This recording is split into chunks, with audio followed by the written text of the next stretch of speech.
At the beginning of each podcast episode, hosts will typically read an ad for another company, but we're going to take this opportunity to promote and plug what we're building. We are building an AI powered app that's going to be your personal mindset coach. Think about it as if you had a therapist in your pocket, one that'll help you get to know who you really are, process your emotions, and make sense of your thoughts. The app launch waitlist is back live and it's on our website. For convenience, we also left a link in the show notes. It's very simple. All you got to do is put your name and email address and you're signed up for the waitlist. So you'll be the first to know when we launch. And also, you'll be the first to be able to actually test it. For now, here's a clip from this week's episode. We talk a lot about financial security and having a job and making money, and that's the story that I would also tell my parents, like, oh, I have a good job and getting paid well. But I wouldn't tell them about like the sexual harassment, all the different comments that people made, the racism, like that's not security. So like, sure, you have maybe a regular paycheck, but like you're not being treated well and you are probably selling yourself short because you don't have people that believe in you. So leaving, even if it is with a plan or without a plan, could unlock other opportunities that give you a bit more security and that you feel safer in that space. Dímelo, dímelo, mi gente, what's good? Welcome to another episode of the Quién, Eres podcast, brought to you by Plural. On this podcast, we have a different guest each week join us for a conversation around the conflict that they have experienced between professionalism and authenticity. Speaking of guests, this week's guest is Ana, aka Ana Paola, as you may know her on social media, including TikTok and Instagram, where her clips and videos go viral. Ana is a first-generation Mexican-American raised in Sacramento, California, and she's been creating content for years. When she moved to New York in 2021, she was in a bit of a creative slump and actually resorted to TikTok for entertainment, as we all do. Like many of us, she would scroll through a TikTok and realize that she didn't see many people that looked or sounded like her. So she thought, like many of us do, why don't I just make one for myself?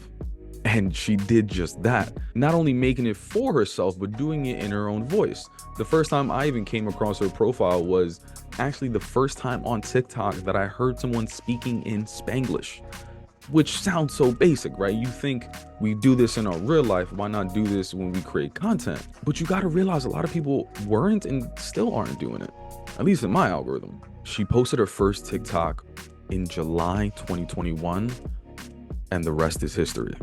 She's got over 150,000 followers. And these days, she's known as everybody's favorite Spanglish speaking Prima. Her and I have been following each other for quite a bit. We've exchanged a couple messages back and forth, but this is actually the first time that we've ever met in person. That's right, y'all. Internet friends can become real friends. That said, now that you know a little bit about the podcast and this week's guest, let's get into this dope conversation. All right, well, I always ask people, what does the word authenticity mean to them? Oh, right? We're going. It's such a buzzword. Yeah. But for you, when you hear the word, like, what does it mean to you?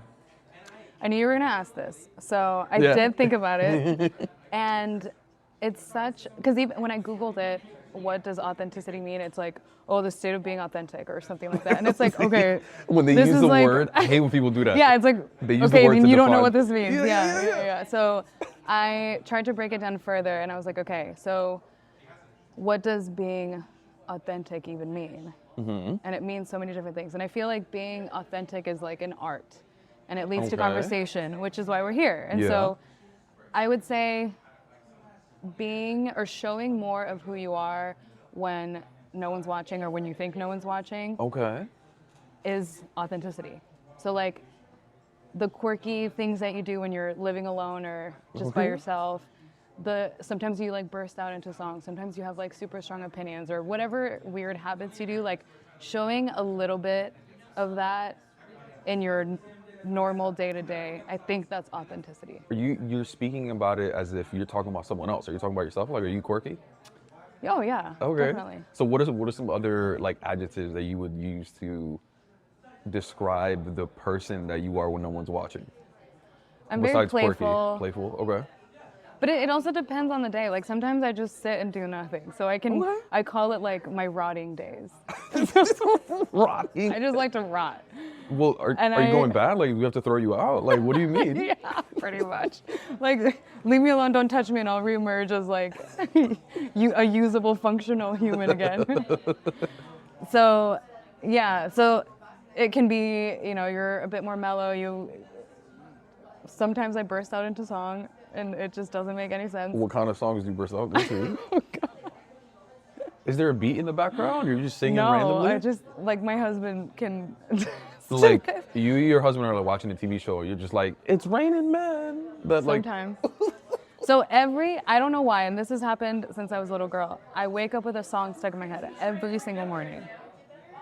I can't explain it. I don't know why. And I even had a thread with one of my best friends of like, oh, this is the song that I woke up to. And I haven't listened to in years, but for whatever reason, it just like pops into my head. Okay. And my mom used to babysit little kids. So growing up, we had, guarderia or whatever. So we would constantly just watch like Disney movies and different like cartoons and sing-alongs.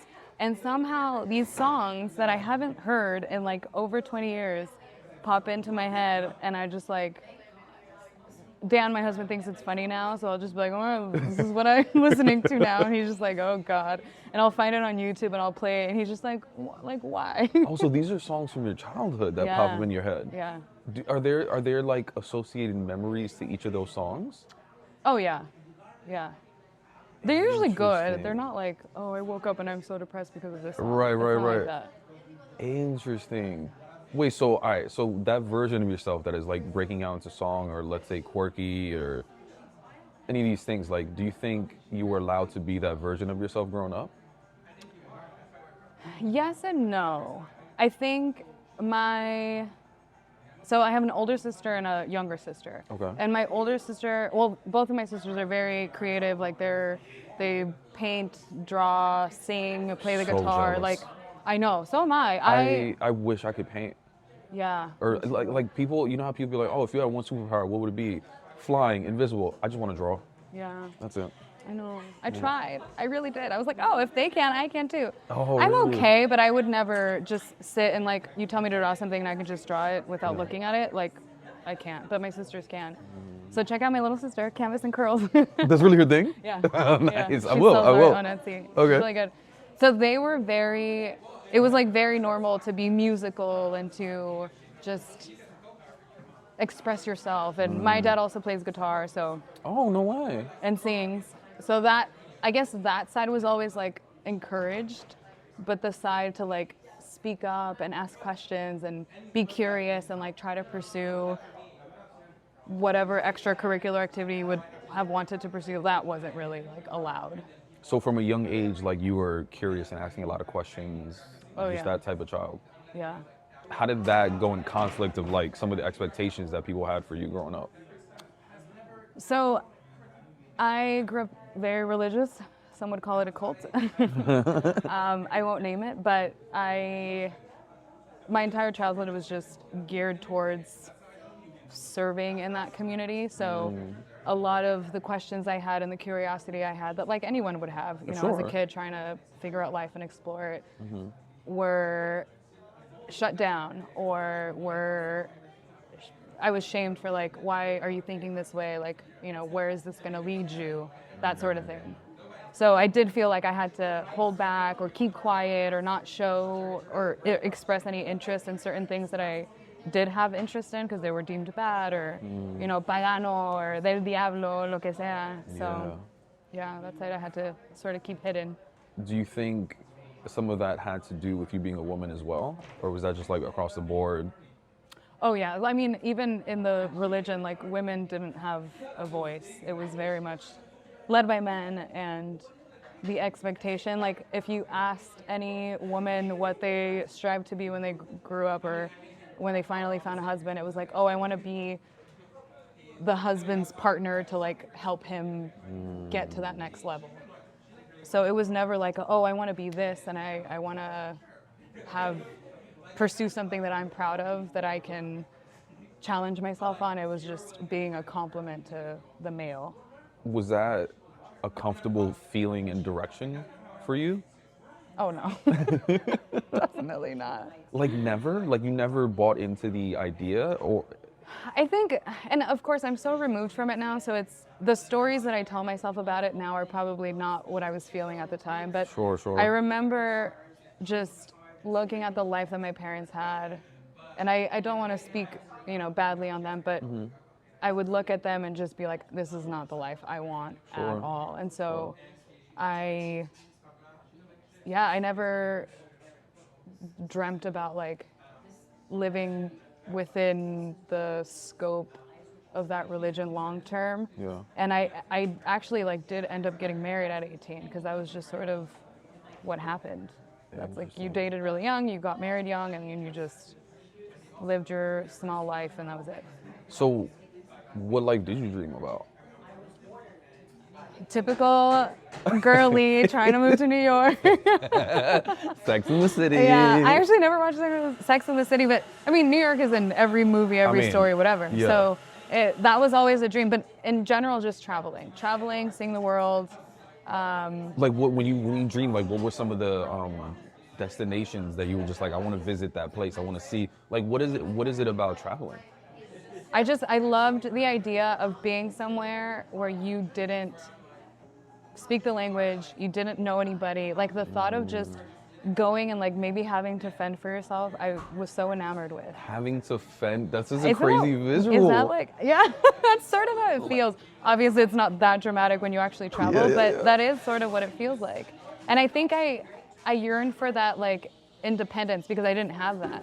It was so just like, here are the rules, they're already set for you. You have to fit within this mold. You don't have the ability to dream or think outside the box, like that's discouraged. So to me, traveling was probably like a way out of, or daydreaming about travel was like the ability that I had to actually feel like I was escaping. Yeah, you can also create like a brand new persona or like, it's like a rebrand every city if you really wanted to, you know what I mean? It's kind of like the equivalent of like, sometimes when people go to college, they get to like... Start over. Yeah, start over. Yeah, that's a good way to put it, start over. That's interesting because like when you said fend for yourself, I thought of it as such a scary phrase. It was just like surviving in the, I don't know, the jungle or something like that. But the way that you put it, it was just like, yeah, even if I was surviving, that was the first time I get to finally do it on my own. Sort of like call my own rules. Was that, when you finally did decide to do that, was it to New York? Was it to travel to New York? No, well, when you finally like moved, was it to move to New York? Oh, so I got married at 18, and then I was still like part of the religion, and then I finally was like, I can't do this anymore. Got divorced at 22, left the religion at the same time, and then that's when I started to feel like I could live my life and actually do the things that I wanted to do. So the first thing on my list was travel. And I had done little trips around the US. And then of course I got an opportunity for a job to travel. And it was within California at first. Your job was to travel? Yeah. What'd you do? This is gonna sound so weird. So there was two parts to it. I was a mystery shopper for the Medi-Cal program so Medicaid in California is called Medi-Cal. Yeah. So I would go in and pretend to be a beneficiary, a Medi-Cal beneficiary, just to see how they would treat me. Okay. So it was so interesting. Okay. So that was the first piece to it, and I would travel around California, and then I became an auditor. So I would go around and like actually audit the people that were providing services. Interesting, okay. And then it turned into a more like nationwide thing, so I was able to travel to different cities in the US. And then my first big international trip was to Argentina. And I started off the trip with a friend, and then I ventured out by myself. Yeah, and that was, I was like 22, 23, I don't know. Was that scary? Kind of like being on your own? It was.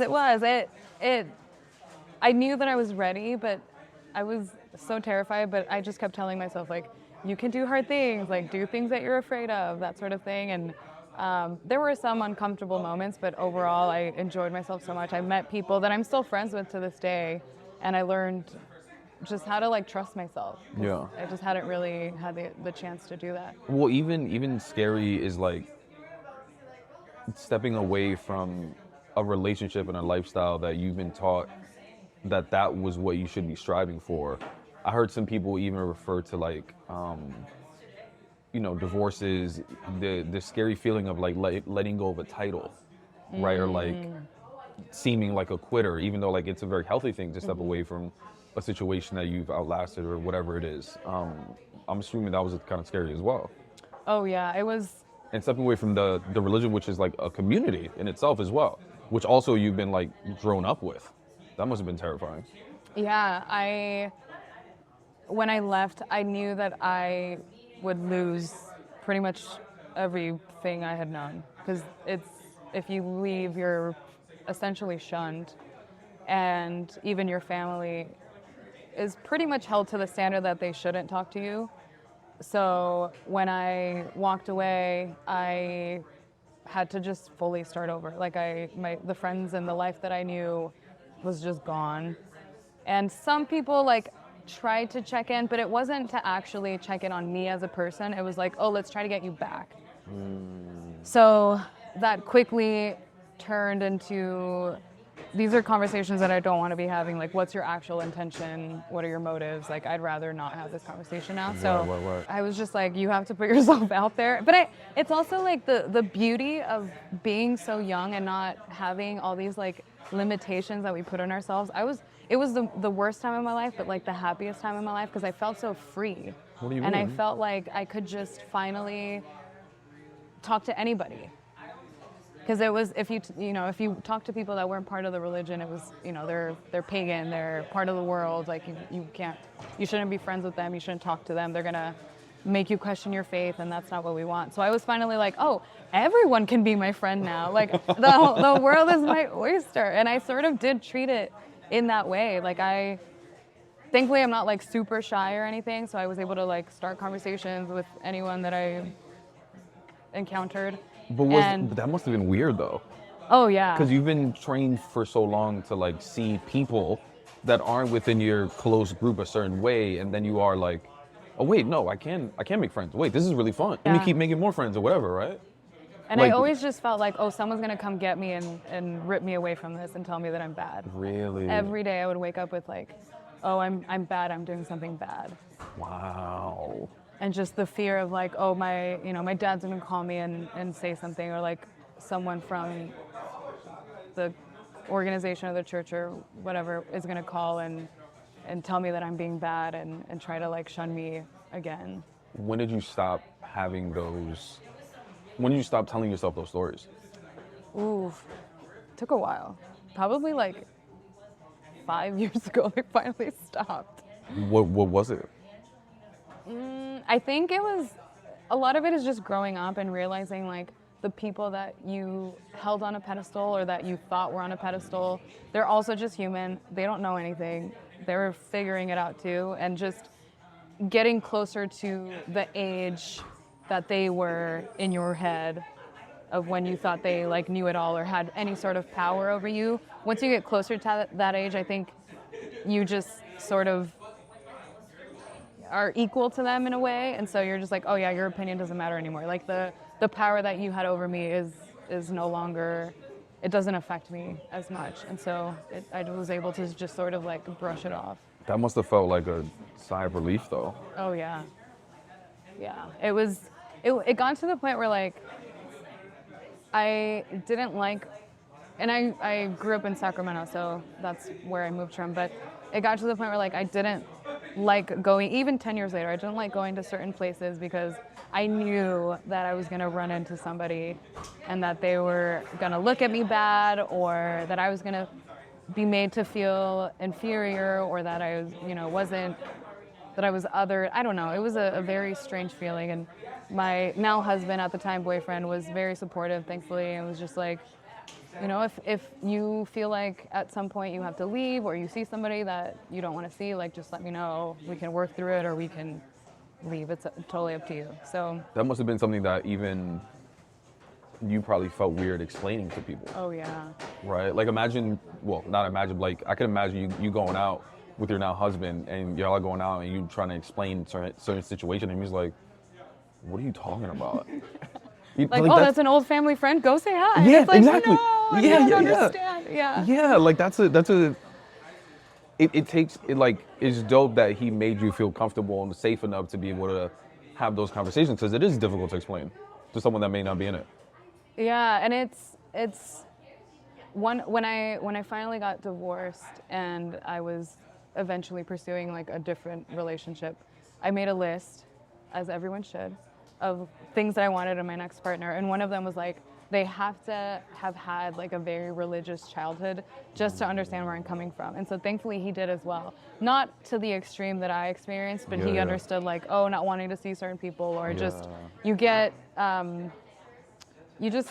you start drinking the Kool-Aid and then you realize like, wait, what? And once you're out of it. And so he totally understood and backed me up on a lot of the feelings that I was having. So I felt safe enough to actually explain it to him and not feel like I was being judged or being told that I was crazy or anything, which is great.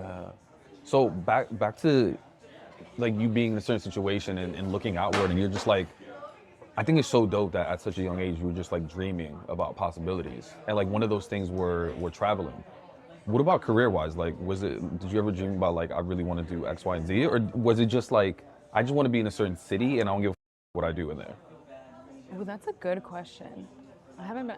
So, like every other kid, marine biologist. That's what you dreamed of? No, when I was like 8, it's like. I never dreamed about that. Oh, really? So... No, it's like even a thing on TikTok. Like, why did everyone want to be a marine biologist? Really? I didn't see that. Yeah, I did not become a marine biologist. I did get scuba certified. That's close enough. But, we'll count it. Yeah. I just wanted to go into anything that like made me money. So I was like, investment banking. Oh. Yeah, I don't. So I didn't really have examples of like, oh, this is the life that I want to be living. Right. So I don't think I had like a specific career of like, if you do this and you're going to make money and you're going to unlock X, Y, Z. I don't think I quite had it figured out on that level, but I just knew I wanted like flexibility. At first I wanted an office job because you know how coveted those were growing up with, our parents that didn't have that experience. So it was always just like, get an office job, get benefits. What does an office job mean to you? Like literally having an office? Yeah, like going into an office and... Oh, just the idea of going into like... The idea of going into an office and working 9 to 5 and not having to like clean houses or work construction, which is what my parents did. I remember having an office used to be like a goal too. Yeah. But now everyone has these like open floor space plans where like no one has an office anymore. Yeah, it's really weird. It is. I remember like the corner office was like a thing with the nice view. That's not a thing anymore. No. Yeah. Yeah, it's like the goal is to work from home. Exactly. Or a coffee shop. Yeah. Yeah, or a coffee shop. Yeah, that's so true. Now it's like if you have to go to the office, it's like, like, get out of that job. What kind of job do you have? That's so funny. Yeah. So I'm trying to think, actually. That makes sense, though. It's just like you, based on the representation that you see around you, that kind of dictates like, oh, maybe I should go into that because that's what I know. I did know I wanted to make money. That's for sure. And I didn't want like a man to take care of me. And so... Why was that important to you? Because my parents have a very like traditional dynamic. And, my dad did a lot and continues to do a lot. And my mom... It was a different time, but she just was never aware of what was going on financially. So like a lot of different things happened that were a complete surprise to her. And I'm just like, how do you not know that our van is getting repoed or that, that we're about to lose a house? Like to me, it was just unfathomable that you're living this life with someone and you're not aware of what is affecting your day to day. And so to me, it was like, one, I never want to be that, but I also want to have enough to where I'm safe and I have the ability to like provide for myself if anything happens. It was always just like a backup plan mentality. It seems like you're very conscious of like wanting that independence and control, rather. Maybe control is a better word, of your own life. Control. Yeah. Control could be good or bad. But... And so long you didn't have the control. So maybe the financial would let you have that ability to be like, it's kind of like what people say, like, you money, if like your job is treating you bad, I got the money in the bank, I could leave. Like I don't need this. It's freedom. Yeah, it's freedom. Totally That's how I look at money maybe now. I think that everything that I now like strive for or believe in, it always goes back to like the ability to have freedom.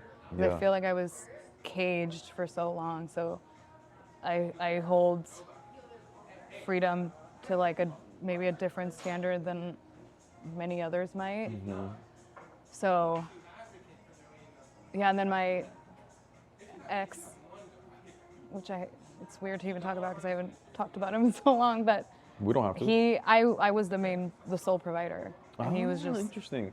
not contributing, which was a factor in, why I made my decision. But I think I also sort of like had to become, I had to like value money and making money because otherwise I just wouldn't survive.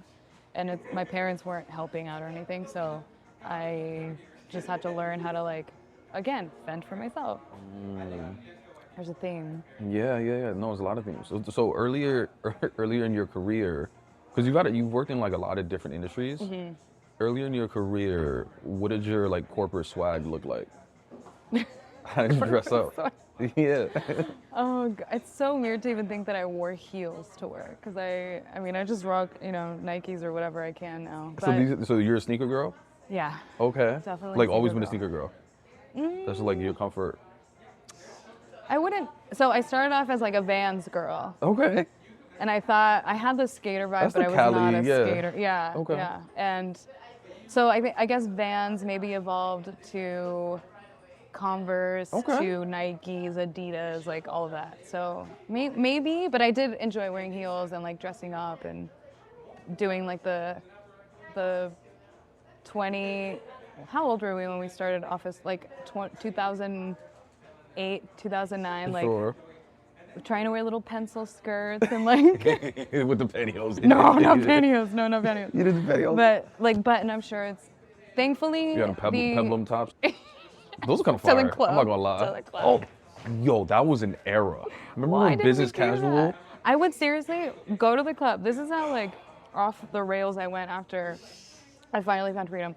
I would go to the club, party all night, and because I was already in like business casual wear, I'd wear the same clothes to work. Wait, but you went to work in that outfit? Yeah. And you wore the same thing the next day? No. Like I went to the club in an outfit. Oh, and then you went to work in the next day. Then I went to work. That's fire. Oh my God. That's fire. And then Different. people are like, oh my God, what'd you do last night? Oh, a bunch of laundry.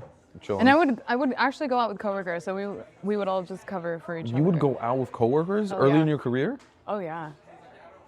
We were Really? feral. You were feral.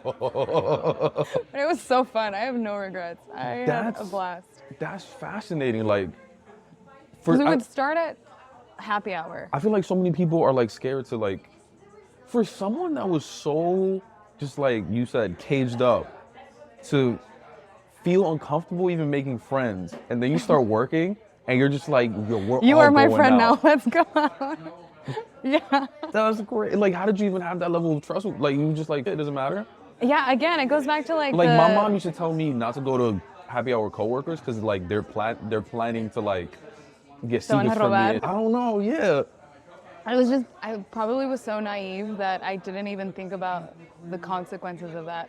But I worked with a lot of Latinos who I think just had a interesting. similar mindset as I did. Like we're here, we're working hard, and we want to have fun at the same time. So let's just be friends. And I never felt like anything that I shared was going to be used against me. And it was only, like 3 or 4 coworkers that I would go out with and like actually trusted. Yeah. And it never like backfired, but Was everyone else dressing in their like business casual fits? yeah, for the most part. That's funny. Yeah. Everyone looking like off-duty detectives. So early on, it's interesting that early on you had the experience of working like around, let's say, a diverse workforce, around people that may have similar interests in you. So I'm assuming, like, did you feel comfortable being yourself at work? I did. I think because I worked in such a diverse place, I never felt like I couldn't be myself. Like I think, and I started off at a call center. I know you and I had talked about this previously, That's right. I started off in a call center and I was 17 at this point. So I was super young. This was like young. my first full-time job. I had previous part-time jobs, but this was my first full-time job. And it was a call center that serviced 14 different languages. So there were people from everywhere, like literally everywhere. And some of the people that were there, this was their first job in the US. So I got to learn all kinds of languages, backgrounds. I got to try all kinds of cultural food that I still love to this day. So I never felt uncomfortable bringing my like leftover menudo or birria and having to explain what this like weird soup is, you know? It just wasn't like that. And there was a lot of Salvadorians there as well, so we would just speak Spanglish, and it was very normal to just show your culture. And even some of the managers were Latino or Black or Asian, so it wasn't, yeah, I never experienced, thankfully, the pressure that a lot of people who are starting their first job feel when they're going into corporate and feeling like they can't be themselves or fit in or any of that. When did you start feeling like you couldn't be yourself? I got into tech.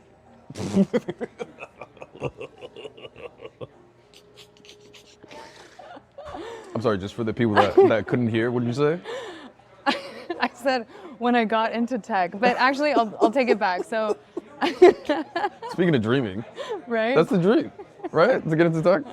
It definitely was. Once tech started exploding more, that was the goal. So I pursued it until I finally got in. But so going back to the company that I worked for, where I had started at the call center, I worked my way up, ended up in like quality assurance and a few other roles. Eventually ended up at the corporate level. So I worked on a team with a lot of white people.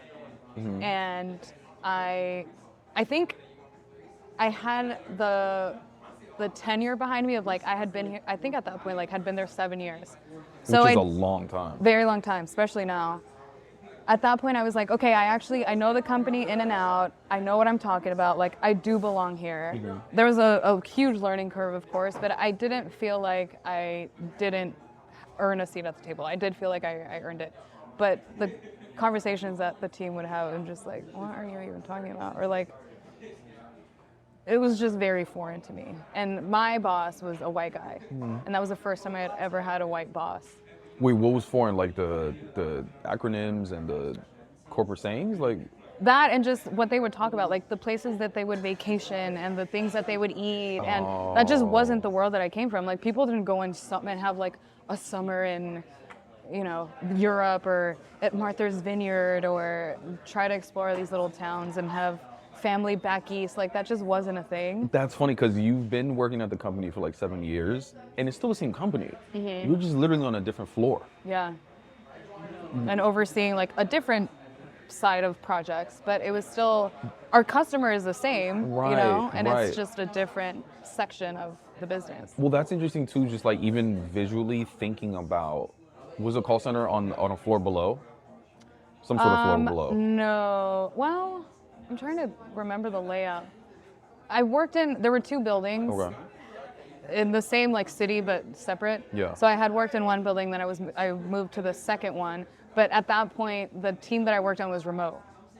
Gotcha. So I would still go into the other office just to have coworkers, but my boss lived in a different state. My team was spread out all over, and so I would hear all these different experiences and people that would like go to the opera, and I'm like, oh, like. Did your call center friends treat you any differently because you worked at corporate now? Yeah, and I didn't necessarily leave, so I was still in the mix. Like yeah. My day-to-day didn't really change. I could still go and have lunch with them if I wanted to, and I would try. And I would, in my mind, like nothing had changed. And in my mind, it's like, oh, we did it. Like if I eat, you eat. Like let's do this. But I would get approached with the like, ay, mira que fancy, like, llega con sus tacones. And I would travel a lot at that point. And it's like, oh, you're just jet setting, like, here you go again. Wait, so did you started wearing heels when you went up to corporate? Like, did anything change? On and off. Sometimes I would. What started changing did you change at all? Like, I feel when like you started went to corporate? I really didn't. I probably just became more reserved. That's the only thing that changed with the new team. And why did you become more reserved? Just the stories we tell ourselves that, oh, if I show any personality or culture, then they're not going to take me seriously. And I was also the youngest, so I was very in my head of like, oh, you have to appear more put together. But then, of course, again, like, it's all about the story we tell ourselves. I had these biases on who my boss was and who my team was, and as I started opening up, I was like, oh, this freaking white guy, like, what is he gonna know? And I shared a little bit about, like, growing up Mexican and speaking Spanish. And he's like, oh, no way. Like, I put my daughters in, like, a full Spanish immersion program. Like, I would love if you could speak to them, or, like, you know, what do you enjoy the most? He was so interested in learning more. And I'm just like, oh my God. And like a genuine interest that you could tell. It's like, yeah. And I had pinned him as this, you know, stereotypical white dude. So I had to train myself to just not assume the worst of everybody, because people will surprise you, and it's a good thing. Yeah.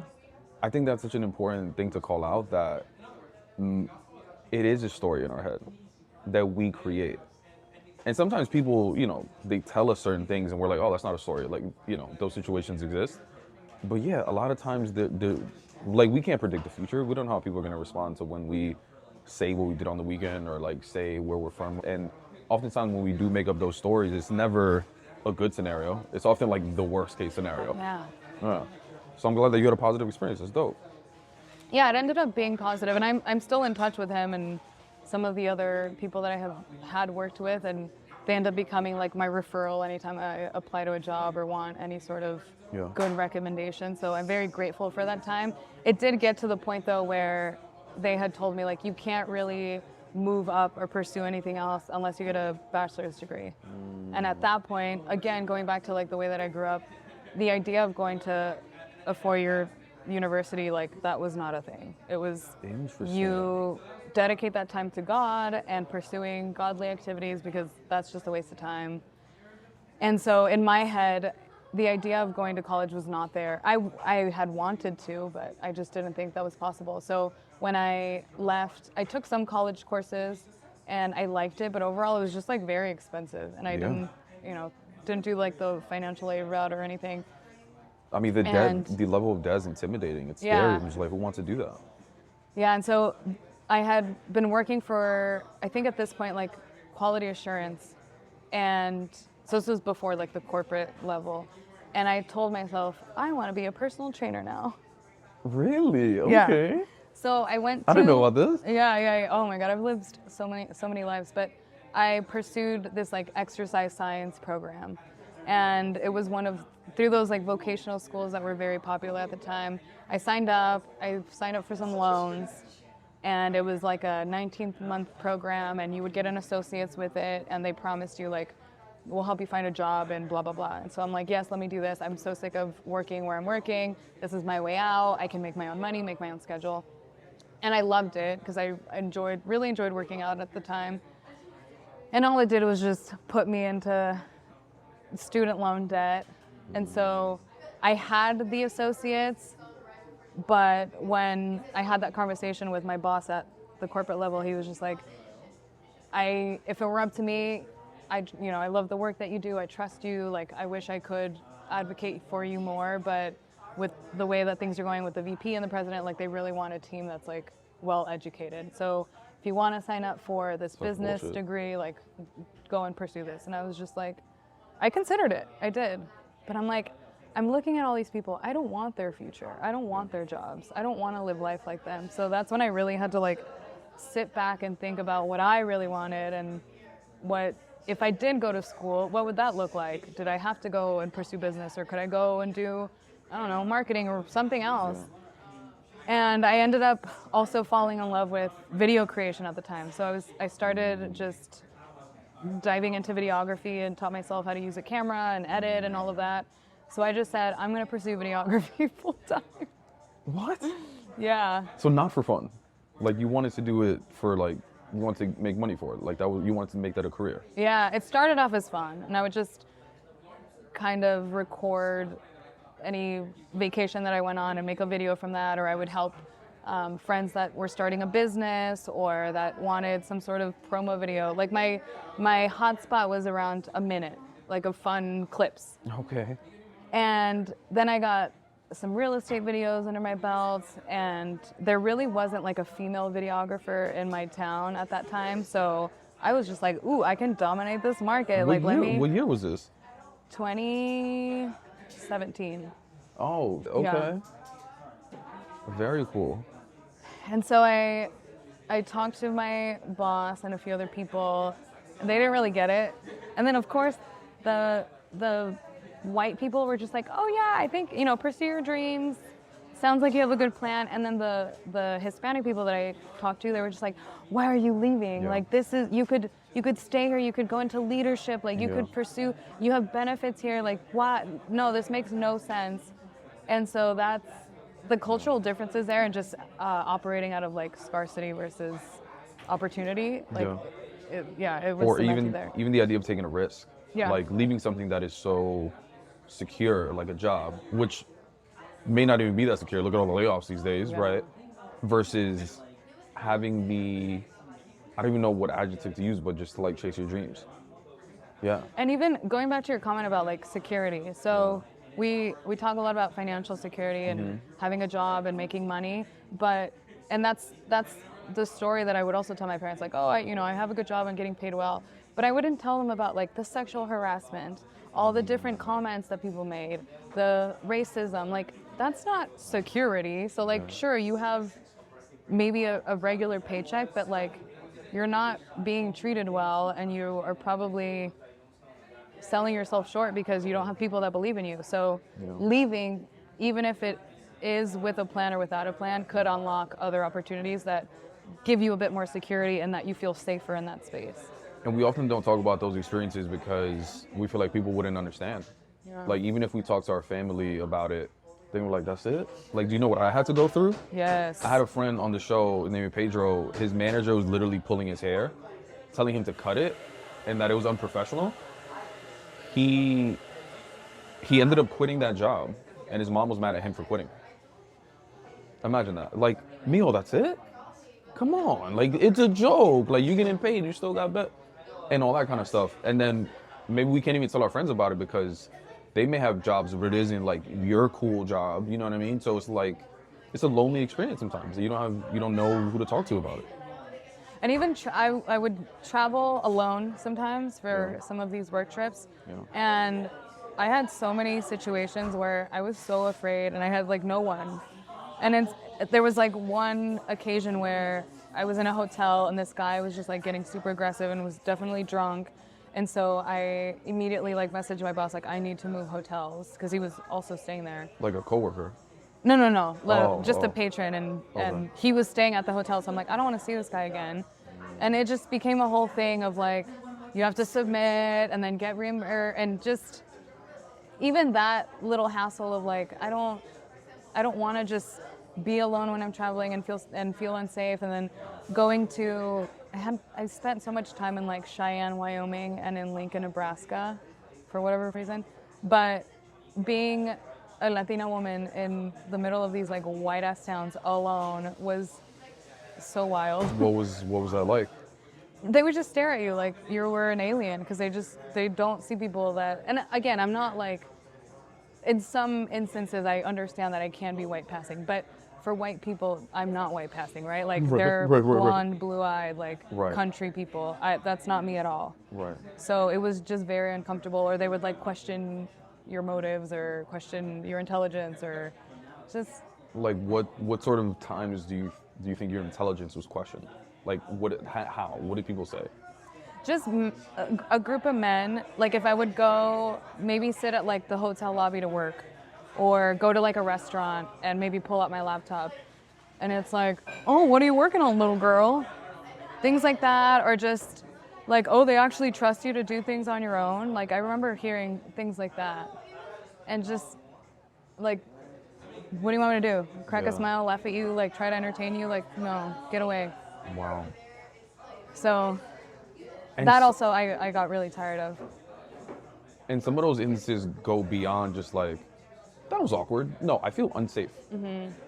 Yeah, wow. It's fascinating too that like, around that time, you started experimenting with this like creative side of you. And it's funny because you know how people be like, oh my God, overnight success, right? Like some people would look at you creating content, be like, she came out of nowhere. Girl, you've been shooting content since 2017. Yeah, and you said you was like within a minute?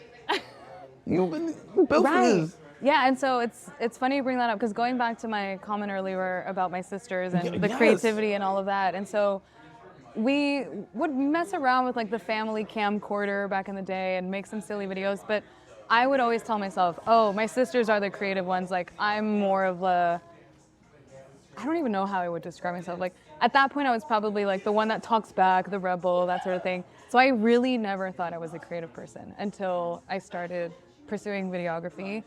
And I was just like, oh, I'm kind of good at this. Like I enjoy the process and other people see my ability to make these videos. How do you think your creativity was received early on though? Like at a young age? Like were you being compared to your sisters and saying Oh, like for sure. Because it's, you should focus on math, like let them do the creative stuff maybe. I don't know. yeah, because and creativity can mean so many different things now. Yeah. But in my household, it was very much like drawing, painting, singing, playing instruments. And Like this idea of photography, videography wasn't necessarily like not even in the realm of possibilities at that age. I think later on in like my high school years for sure, but when we were, early on defining the family dynamic and what our specific roles were, it was very much like the sisters do all of these creative things and Anna just kind of, I was like a really good hostess. Like I loved whenever we had people over, I would always like make sure everyone was taken care of and I would bake a lot, so I really enjoyed baking. But yeah, that wasn't never like oh, she's creative in this way. and those are very like, let's call it traditional woman type of So true, yeah. type of role. Yeah. That's interesting. Yeah, Yeah, and I'm seeing the like connections into like who you are these days and like why. I know it's going know? down this rabbit hole with you is so interesting because you don't really take time to like take inventory of how the connections, or I probably should more, but the connections between your experiences when you were younger and like how everything has turned out now. But It's everything. really Everything is is. dictated from childhood. It's really wild. Yeah. Wait, so when did you get into tech at the same time when you started creating content? Yeah. So Well, I'll creating kind of, publishing content rather, because like you've always been creating. yeah, I think the whole luck, the definition of luck, many people's definition of luck being like opportunity meets preparation. So I had been making around 1-minute videos for different types of businesses, and I was terrified of being in front of the camera, like absolutely terrified. I could not speak on camera. The second a camera was pulled out in front of me, I would shut down. I just like lost any ability to do or say anything. So I was just like, okay, I can't be the voice of anything or anyone. That's fine. Then I started this series in Sacramento to highlight local businesses. Okay. And this is when IGTV launched. Do you remember that? I was working at Facebook when it came out. I remember I was in a sales conference and they premiered it and it was like, this is gonna be crazy. Yeah. Yeah. And I was like, yes, this is my chance. Like, let me start posting videos. And so I would post to YouTube and I would post to IGTV. Okay. Didn't do no one cared about videos at that point. The little like fun 1-minute promo videos and some of them are still on my page, those were received well and they were just like, oh my God, this is amazing. Like you're so good at editing, like make me a video. And so those did well, but the storytelling ones of me taking a video of someone else and having them tell their story and interviewing them, it kind of did well and it was well received, but not at all, like people just weren't ready for short form video at that point. Okay. But that's like what I enjoyed. The thought of creating like a 30-minute YouTube video, I wanted to throw up. Daunting. And so when TikTok started and really blew up, and when I moved to New York and I just, out of boredom, created a video, I was just like, I was ready for this. I enjoyed it, and I enjoyed the quicker clips. I knew what worked. I knew how to like hold people's attention, and pairing it with like a good song or whatever it was. And so that's sort of how it worked out, and then it evolved into a bit more. But that must have been weird being, like you're not necessarily in front of the camera, but you're being in the public. Let's call it that. You're like more in the public. Yeah. Is that weird? Oh yeah, Was that weird when you first started posting? Not at first, because I didn't have a lot of followers at first, so it was like. Well, yeah, nobody, yeah. Yeah, so I started publishing like Spanglish content, and it really was just to send it to my primas. and they loved it, and they were like, yes, make more, like this is a good way to keep up with your life and stay in touch with you, because they still live in California, a lot of them. And so I would send it to them, and they just would like it and give me feedback, and I just kept going, and then eventually it turned into like a bigger audience, and I just tried out like speaking directly into the camera at that point, because I was just much more used to recording myself, even though I wasn't speaking into the camera. So I just said, let me try a few. At this point, though, what also helped me was this was post-pandemic or during the pandemic, having to switch to remote work and being on Zoom for so many times, you view yourself on camera. So I was already used to that. You got comfortable seeing your face. Yeah. So and speaking. You didn't like your face before? I guess not. I don't know. It's like we're so insecure about so many different things, but just seeing you're not used to seeing what you look like when you speak, because you're not looking at yourself when you speak. Sure. So that was a very foreign feeling. But once I was doing this all the time on a Zoom call with my team over and over and over, day after day, for a year and a half at that point, I was like, oh, this is nothing. I'm used to this. So that was like another preparation that allowed me to start creating videos and not feel so awkward like I used to feel. As you started blowing up though, was it weird though? Because you must get like your coworkers recognizing you like on TikTok and shit like that. I still pray they don't recognize me. Yeah. It's like some do. You're not doing anything wild on there? No, but I don't know. It's like you showing feet on there? No. No, but I do remember. Not for free. Don't do that for free. No. Never for free. No. Sign up to Paola's OnlyFans. We'll do a collab. Oh God. We'll interlock toes. I think the husband will. Yeah, he'll be fine. I'll do it with your husband. Oh my God. Yeah, I'll do it with your husband. You can take the shots. I'm in. I'll do like a really cool promo video, 1 minute promo video. That's disgusting promo video. Oh God. Interlock hey, there's a toes market is for everything. disgusting. Okay. There is. Don't yuck people's yums. Ew. Don't yuck people's yums. I like that. I kind of like it. I got nice toes. I don't know much. Wait. But you're not doing anything bad on there. Like, what are you? No, I'm not. But is it back to that? Will people take me seriously kind of mindset? Yeah, and there was one girl, she worked in PR. I actually don't know if she's still with the company or not, but we went to like a global sales kickoff, and she looked at me and she said, "You look so familiar. Have we met before? Are you sure we haven't met before?" And I'm like, "No, I don't know, I must have a familiar face." And then weeks later, she's like, "Oh, I actually duetted your video on TikTok, no way." And it was a video that I had posted early on about like funny texts a parent might send if they don't speak English really well. And she's Lebanese, so she responded with like text from her mom. And I was just like, okay, I get it. But I think having like a position of authority where you want people to take you seriously, especially a team that is not Latino or doesn't speak Spanglish, for them to see those videos and be like, oh, she's actually just like super playful or goofy, like I'm not gonna take her seriously anymore. I don't know, there's still that fear in me. Has anyone told you that? Someone did bring up a video that ended up on their Instagram Explore, but he kind of just brushed it off. It wasn't a big deal. I mean, maybe they didn't say that exactly, but like, what gave you the feeling that people may not take you as seriously? Ooh, I'm in the hot seat.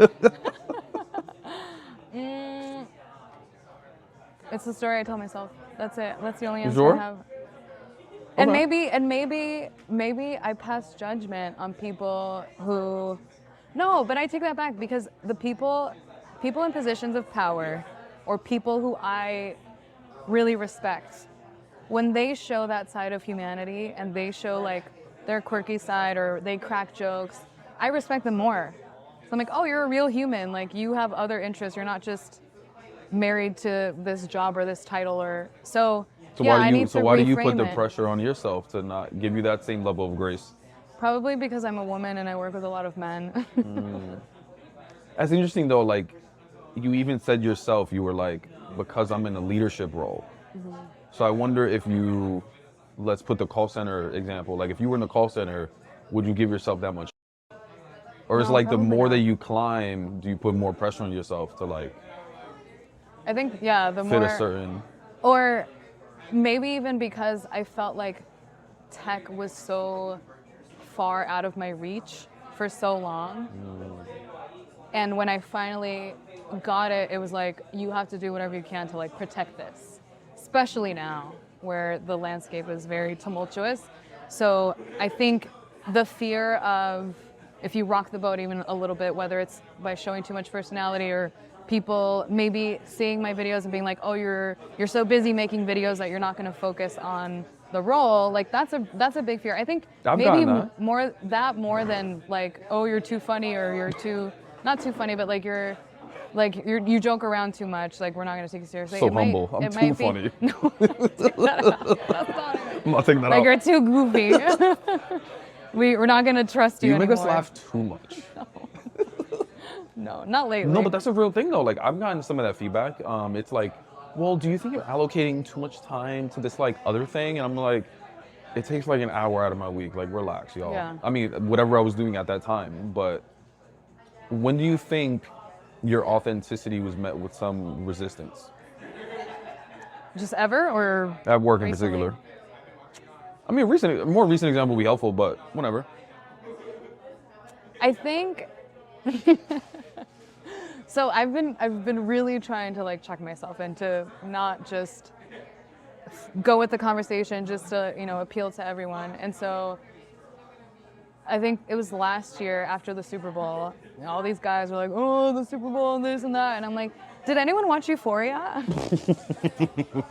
was like, I didn't watch it. Did anyone watch Euphoria? I just dismissed them immediately because I didn't care. I know you like football, I think, right? No. Oh. Okay. Funny enough, I don't watch any sports. I used to really like basketball growing up. I don't watch any sports. I love Euphoria. Yeah, and it was just like crickets. And I'm like, okay, I have nothing to talk to you about. No one responded. But that's how you feel when they say sports, though. Yeah, but I should be able to because they speak about sports every week. Right. Every single week, and they have that camaraderie already. So it's like, and if I introduce something new, I should be able to still have a conversation about what I like. But it was maybe not met with resistance, but it wasn't reciprocated. So it was just kind of like, all right, I'll keep playing this dumb game of pretending to care about Sports ball. Yeah. Yeah. I get that. But for so long, because I would have done the opposite when I was working. I would have studied the sport to be ready to talk and fake the conversation about this that I didn't care about, because I feel like so many of us are so scared to stand out and not fit in. But meanwhile, like I think that's a very like healthy place that you're in right now, where you're not even trying to fit in. And a lot of it is to give you credit. Thank you. Is these conversations, of being able to talk about this openly and just checking ourselves constantly of, is this true or is this a story that I'm telling myself? And even through TikTok, as you know, I spend a lot of time on TikTok. Yeah. So if TikTok has taught me anything, is that we do not have unique experiences. So many people go through the same and just people don't talk about it. Yeah. And the second someone shares a very embarrassing story or a feeling or an opinion that may be controversial, so many people support it, so many people are against it. Of course, that's just the world we live in. But it makes you feel so much less alone, and it gives you the freedom, even if it is, you're a bit disconnected or it's virtual, like it gives you the freedom to be like, if I feel this way, I can voice it, and someone else is gonna also feel this way. So like, I might as well share what I feel and who I am and be authentic and give more of myself, because it may be met with joy or it may open up a conversation. The example that I'll give actually happened today. I joined a conversation, like a meet and greet, and this woman was very white presenting. And so she asked me, oh, how do you say your name? Is it Anna, Anna? Like some people will ask me, which is funny to me because it's a very basic name. And I said, oh, my name is Ana Paola, which normally, 2-3 years ago, I probably wouldn't have said that. But now I'm like, oh, my name is Ana Paola. I like it in Spanish, but when people try to say it in English, I don't like it. So I just prefer Anna, because in English, people try to say like Anna Paula, and I'd rather not. So thank you for asking, but it's Anna. And she's like, oh, do you speak Spanish? And I told her that I did, that I was Mexican. And she's like, me too. So we started speaking Spanish to each other. And I'm like, here I am, just assuming, I wasn't assuming the worst, it was just, oh, I'm having a conversation with someone. But I finally felt like showing a little side of me and talking a little bit about myself to open the door for her to also talk a little bit about herself. And now we're like speaking in Spanish. We have very similar backgrounds, and hopefully this is the start of like a great working relationship. So That's so funny because when I walked into this coffee shop, there was another barista here, but they were like, oh, you know, writing my name down. They was like, what's your name? And I was like, Pavel. But I was like, sorry, Pavel. And she's like, oh, you speak Spanish. Like, where are you from? And it just started a conversation, dialogue. Yeah. Instantly built a relationship. If I would have just said Pavel, I would never have built a relationship with that person. yeah. But it's that's so funny. true. Like when you said Ana Paola, it opened up the idea of like, wait, that has a little, wait, Spanish? You speak Spanish? And you would have never built that relationship, or it would have took longer to build that relationship if you weren't yourself. Yeah, absolutely. And so things like that continue to happen that remind me, okay, I need to just show up as myself, show a little bit more of who I am and not make assumptions of other people, because you never know. So instead of, one is accepting that not everyone is going to like you, and they don't have to, they don't owe you anything. In the same way that you have the right to not like everyone, just accept that not everyone's gonna like you and it's fine, but that shouldn't hold you back from like being yourself and showing more of yourself and speaking about the things that excite you or entertain you or bring you joy. I love that. And I love the example you said about TikTok. Like that's such a healthy takeaway from TikTok. Trust me, there's a lot of garbage on there, but I think That is the healthiest takeaway I've ever heard from a social media app. I do think It's so true, TikTok has though. helped us as a collective in that way. Yeah, but I say that all the time. It's like one of the most powerful things you could do is just let somebody know that they're not alone. Because Yes. when you think you're alone, you feel like you're the problem, or you feel like you're crazy. Yeah. And that normalizes so many things. That's so dope. Well, to close, because we're almost at the hour, what's the one thing that continues to inspire you to continue being your most authentic self? The one thing, I don't know if I have one thing, but something that immediately popped into my mind is just our community. I think back to when I started working, or just growing up and not having great examples of the type of life that I wanted to live. Not just in entertainment, because Taylor's all this time like, oh, I didn't see myself growing up on TV. Not just that, it's just I didn't see people that lived the life that I wanted to live. And so I think about our future generation or our current generation and how they truly have examples of every lifestyle, people that look like them everywhere. They don't have the fear that we did of like, play it small, keep quiet, don't rock the boat, because you never know what's gonna happen. I love that we are now part of that, what they can look up to and see like, look, Pavel's building his own business, and he's open to talking about like pulling out his 401k, and it isn't coming from the scarcity mindset of operate out of fear because uno nunca sabe. And I love, that's what continues to inspire me, of let's make sure that the next generation doesn't feel like how we felt growing up, because look how much we've been able to do and how much more they'll be able to do to like really move the needle forward for our people and others. And you're setting the example too, that like you don't have to settle for the lifestyle or the life that people dreamed of for you. Yeah. Like you get to live your own dreams. Yeah, live life your way. I love that. Take what you want and leave the rest. I love it. Mi gente, that wraps up another episode of the Quién, Eres podcast. Do us a favor. If you enjoyed what you heard, like, share, comment wherever you're listening, whether it be Apple Podcasts or Spotify. Leave us a rating and review. Your engagement is going to help ensure that these stories get heard by as many people as possible. Because let's face it, that's the only way that we're going to redefine professionalism. Thank you. See you next time.